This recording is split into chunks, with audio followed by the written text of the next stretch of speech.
প্রশিক্ষণ চলাকালীন এমএসডিএফ হেলিকপ্টার দুর্ঘটনা, একজন নিহত এবং ৭ জন নিখোঁজ।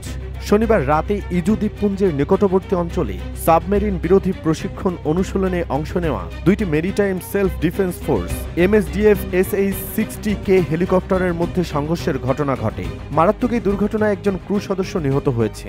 সেই সাথে নিখোঁজ ৭ জনের জন্য অনুসন্ধান ও উদ্ধার অভিযান চলছে। প্রতিরক্ষা মন্ত্রী মিনোরু কিহারা ক্ষয়ক্ষতির জন্য শোক প্রকাশ করেন এবং উদ্ধার অভিযানে আরও তৎপর হওয়ার আহ্বান জানান। তদন্তকারীদের মতে রাতের প্রশিক্ষণ চলাকালীন সময়ে হেলিকপ্টার কাছাকাছি অবস্থান করায় সংঘর্ষটি ঘটেছে। নিখোঁজের অনুসন্ধান ও উদ্ধার অভিযানে বেশ বেগ পেতে হচ্ছে উদ্ধারকারী দলটিকে। দুর্ঘটনাস্থলটি তরুসীমা দ্বীপের প্রায় ২৭০ কিলোমিটার পূর্বে অবস্থিত প্রত্যন্ত এবং জনবসতিহীন একটি এলাকা। সেখানকার পানির গভীরতা ৫৫০০ মিটারের বেশি হওয়ায় অনুসন্ধান কার্যক্রমটি আরও জটিল ও সময় সাপেক্ষ হয়ে উঠছে। দুর্ঘটনার ঠিক কারণ খুঁজে বের করতে দুটি হেলিকপ্টার থেকে উদ্ধারকৃত ফ্লাইট রেকর্ডার থেকে পাওয়া তথ্য বিশ্লেষণ করা হচ্ছে।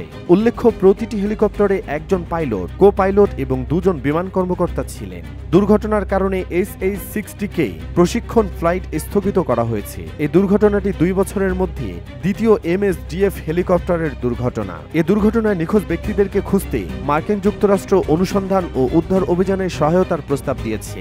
বাকি ক্রু সদস্যদের জীবিত খুঁজে পাওয়ার আশায় এখনও অনুসন্ধান অব্যাহত রয়েছে।